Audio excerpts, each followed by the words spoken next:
As we've seen, Queen Elizabeth had bid farewell to the Duke of Edinburgh, Prince Philip, her strength and stay, and her husband of 73 years in an austere funeral at St George's Chapel in Windsor. The memorial service, watched by more than 13 million Britons, paved the way for a reconciliation of sorts between Prince Harry and Prince William, their first meeting since Harry and Meghan's bombshell interview with Oprah Winfrey.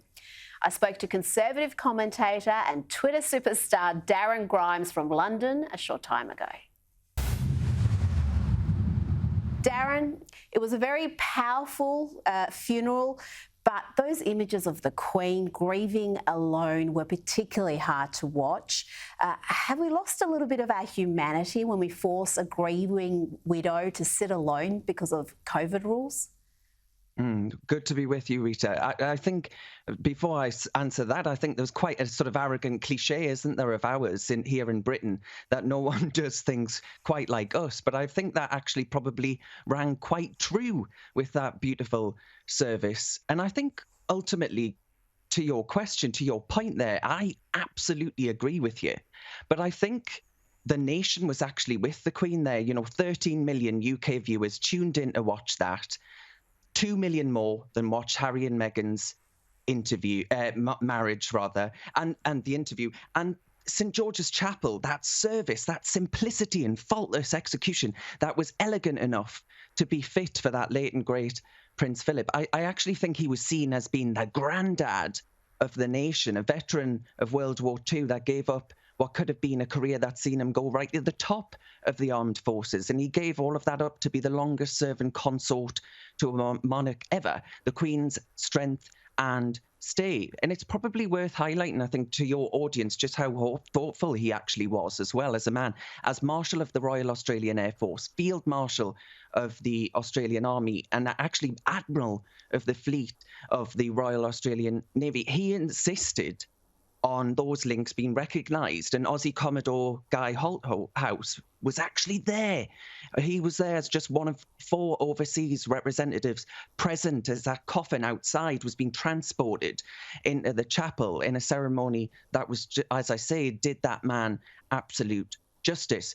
But you're absolutely right that there was also cruel and frankly unjustifiable points of that. At a time of grief, they were maddening and sickening scenes of this heartbroken Queen stood alone, whilst those same restrictions have limited other people being able to grieve as well. But it probably, Rita, gave him the kind of stripped-down ceremony that he actually would have wanted. In a bizarre twist of cruel fate, I actually think that modified Land Rover that transported the coffin into the chapel, a request of the Prince of Philip, was actually symbolic of the man himself, of that sturdiness, that unsentimental, pragmatic nature of his. So, as I say, it was beautiful, but you're absolutely right to point out the cruelty and unjustifiable regulations in this country. Now, Darren, the Duke was often falling victim to caricature from the media. They mocked him and derided him as being gaffe-prone. But I think we're seeing, following his death, many people getting a real look at Philip the man, the heroic naval officer, a very, as you said, compassionate and generous man, and so loyal to the Queen. Was he underappreciated, you think, even by the British public until now, until they've had a moment to really look at his life? That's a good question. I think he was actually, Rita, the one royal that many of us would have liked to have a pint with. It was recently said that the British Army need to stop calling each other lads in a push to bring about gender equality in this really patronising fashion. I think he would have been the sort of monarch, the royal, that would have given that sort of patronising condescension the actual scorn and derision that it deserves.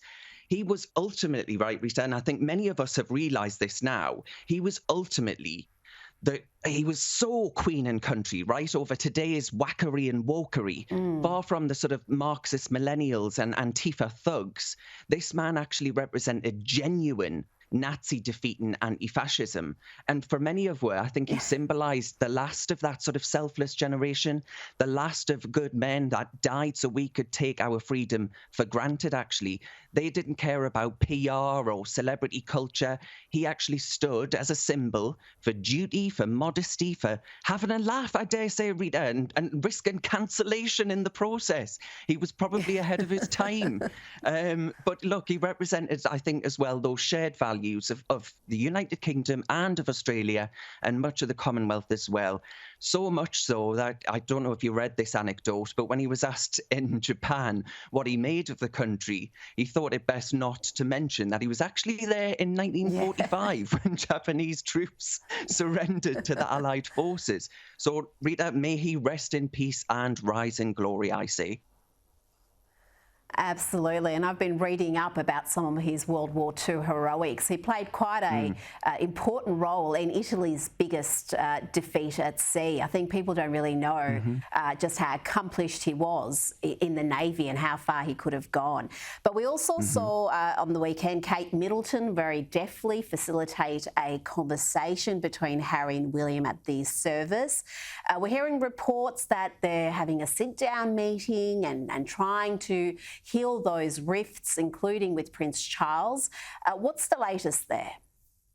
Yeah, so Prince Harry's said to be delaying his return to his mansion in Los Angeles to stay for the Queen's birthday now. And I Meghan won't be happy. I know. And I wonder, Rita, if actually watching the Queen mourn the loss of his granddad, of her being one of many who, as I say, had to mourn the loss of their loved ones alone because of our sickening COVID rules and restrictions on funerals, I think that might have reminded him maybe, just maybe, how could it not, of what it means to sacrifice. And perhaps he felt sort of pangs of guilt, I dare say, for that, frankly, what was, I think, a vile and vulgar moanathon of an interview that the privileged pair actually took part in. And Risa, I think this is a really difficult one, actually, because Prince Harry, in that now infamous interview, whilst I think the headlines focused on those accusations of racism for an undisclosed member of the royal family, but actually, if you look at what the remaining time that the Queen and the rest of the royal family spent with the late Duke, it was clouded by this interview in which he suggested that his dad and his brother, William, future monarchs, let's not forget, were trapped by monarchy. So it's incredibly difficult, I think, to sort of bring about any meaningful reconciliation. Oh, absolutely. And you can't escape the fact that in his final weeks, Prince Philip did have this enormous cloud with this worldwide attention on the royals and who said the racist remark. And for a long time after that interview, or for 24 hours, everyone presumed it was Prince Philip. In fact, that was trending on Twitter. People were blaming him until Oprah came out and said, no, it wasn't the Queen or Prince Philip behind that alleged remark. I mean, really, just a deplorable way to treat your family at any time, let alone right now. Darren Grimes, thank you so much for your time. We'll speak to you again shortly. Thanks, Rita.